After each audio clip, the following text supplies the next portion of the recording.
Right now, as you listen to this sentence, you are doing something quite strange. You are probably not aware of it, but the moment my voice enters your ear, it finds an echo inside your mind. That echo detaches from my voice and transforms into your own inner voice. Notice that narrator inside your head, the I that speaks constantly while you read, think, or make decisions. What should I eat today? Should I watch this video? I shouldn't have made that mistake last night. It never stops talking, does it?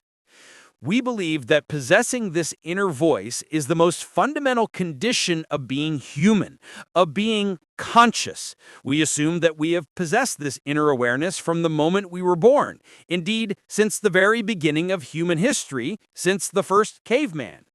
We have always read history this way. We assumed that people in the past thought just like us, decided just like us, and that only their technology was primitive. But what if I told you that this is the greatest misconception in human history? What if what we call consciousness is not biological hardware, but a forced software invention created very recently? And even more terrifying, what if our ancestors living just 3,000 years ago, while the pyramids of Egypt were being built or the Trojan War was being fought, heard that inner voice not as their own thoughts, but as actual, auditory, hallucinatory voices of gods echoing inside their skulls? Today, we are diving into the most controversial, earth-shattering, and spine-chilling theory in the history of psychology, Julian Jaynes' theory of the bicameral mind. This theory will fundamentally change not just your view of history, but your understanding of religion, schizophrenia, hypnosis, and the person you see in the mirror. Let's start by laying the evidence on the table. Let's go to the oldest and most uncorrupted records of the mind we have, ancient texts, Homer's Iliad and Odyssey. When you analyze these epics, written in the 8th century BC, word for word in their original language rather than modern translations, you notice a blood-curdling omission. In thousands of lines of verse, there are no words describing mental activities. Concepts like deciding, thinking, feeling, believing, or doubting simply do not exist. The heroes never retreat to a corner and think, I wonder what I should do. They never experience internal conflict. So what do? When Achilles, Agamemnon, or Hector pause in a moment of crisis, a god suddenly appears beside them and tells them exactly what to do. A voice says, draw your sword, and they draw it. A voice says, swallow your rage, and they stop. Today, as modern humans, when we read this, we say, what a beautiful literary metaphor. They are talking to gods. But according to Julian Jaynes, these were not metaphors. These were literal, exact description of how the human brain worked at that time. Achilles really heard a voice, and he had no choice but to obey that voice, because the faculty of self-decision, that is, consciousness, had not yet formed. They were not humans in the sense we understand. They were biological automatons who saw hallucinations and obeyed voices. To understand how this is possible, we need to look inside your skull at the mysterious structure of your brain. Our brain consists of two hemispheres, right and left. Today, these two spheres are connected by a massive neural bridge called the corpus callosum and are in constant communication at speeds of milliseconds. This is why we feel like a single person. But, according to Julian Jaynes' theory, in the brain of ancient humans, this bridge worked very differently. Communication was one way. The left hemisphere of the brain, the side that speaks, handles daily tasks, and uses language, was the man side. The right hemisphere was the side that was more silent, sensed danger, saw the big picture, and kicked in during moments of crisis. When faced with the problem, the right brain would generate a solution and send this solution to the left brain as a command. However, the left brain could not understand that this command came from itself because there was no integration of self between the two sides as there is today. The left brain perceived this signal coming from the right brain as an external auditory hallucination, a voice. People heard a clear, loud, and authoritative voice inside their heads. Plant the seeds, attack the enemy, obey the king. And they identified the source of this voice not as themselves, but as gods, deceased ancestors, or kings. This perfectly explains why the ancient world was so religious, why they built such colossal temples. Think of the Sumerian statues, those famous statues staring at the sky with huge, wide-open eyes. Archaeologists call this awe, but perhaps those statues depicted the mental state of the human of that era, who was constantly waiting for those voices, always on alert, always ready to hear a divine command, stuck in an internal hallucinatory trance. The tens of thousands of workers who built the pyramids did not carry those stones because of the whip or faith. They carried them because they were biologically compelled to obey that unstoppable command coming from the right lobe of their brains, which they mistook for the voice of the God King. They had no free will because they had no consciousness to make a decision. There was only the hearer and the doer. This bicameral mind system was the engine of civilization for thousands of years. The agricultural revolution, the first cities, hierarchy, all were established this way. Even when the king died, the people continued to hear his voice in their heads. That is why early civilizations believed that kings did not actually die. They mummified their bodies and offered them food because the voice was still there. The voice provided order until that great catastrophe. Around 1200 BC, with the Bronze Age collapse, the world was dragged into chaos. Massive volcanic eruptions, famines, invasions by the sea peoples, and mass migrations. Life had become too complex to be managed by simple inner voice commands like go right, go left.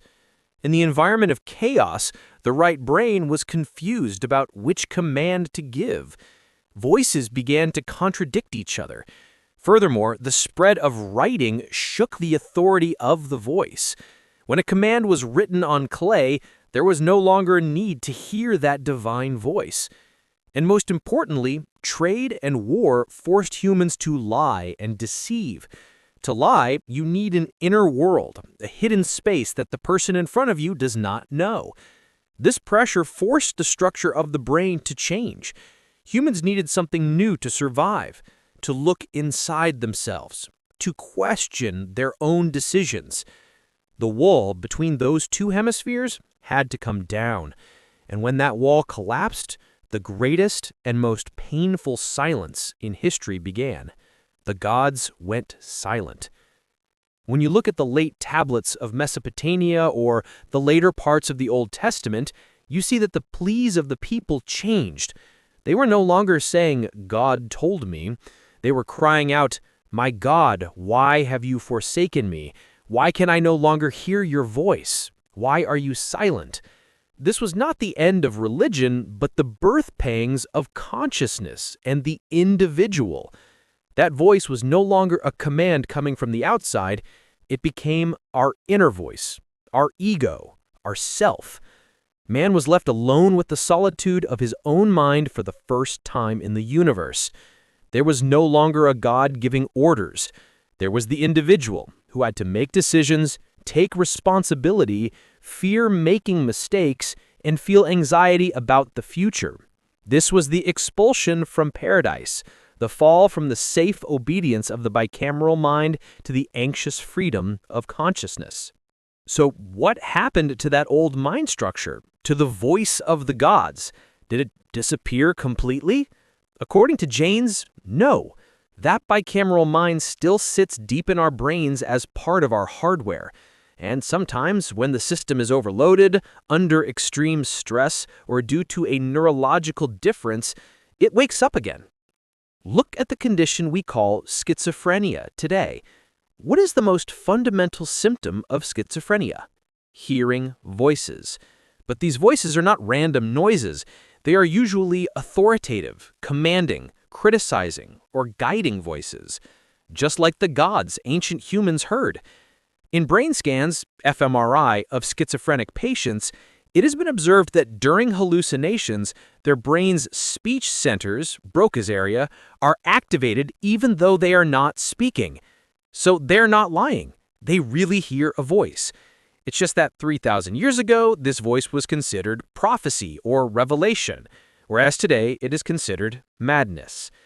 Perhaps schizophrenia is not a disease, but an echo of our ancestors' mental structure reflecting into the modern world, light leaking from a door left ajar.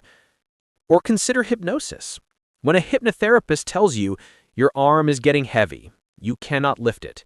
Your consciousness, left brain, goes offline and you execute that command without question, like a biological reality. Why? Because our brain's obedience mode is still there.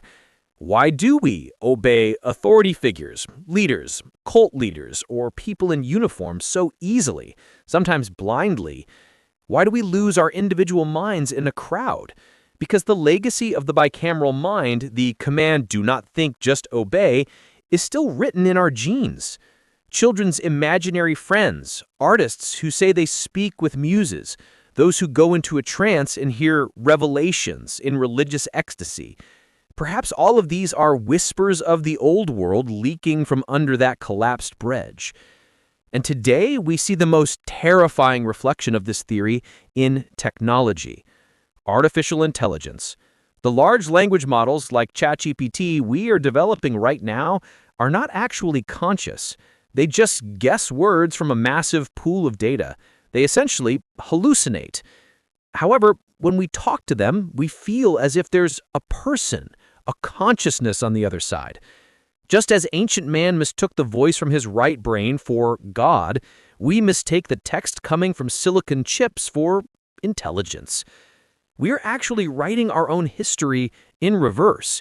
First, we created an artificial intelligence that has a bicameral mind, hallucinates, and is obedient. Now we are waiting for it to gain consciousness, to look inside itself. This theory shows us the most terrifying yet liberating truth about being human. Consciousness is not an innate, fixed biological organ. It is a fragile cultural software learned later, acquired through the bloody and painful process of history. And, like any software, it can crash. Like any software, it can be updated or deleted. Right now, at the end of this video, when there is silence, listen to that voice inside your head. Does that voice really belong to you?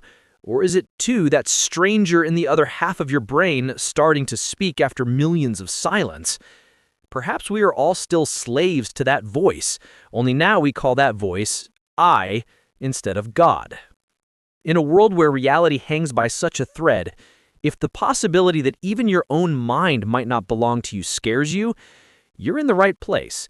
Before getting lost in this dark labyrinth of the mind, to uncover another layer of truth in the next video, subscribe to our channel and beware of that inner voice.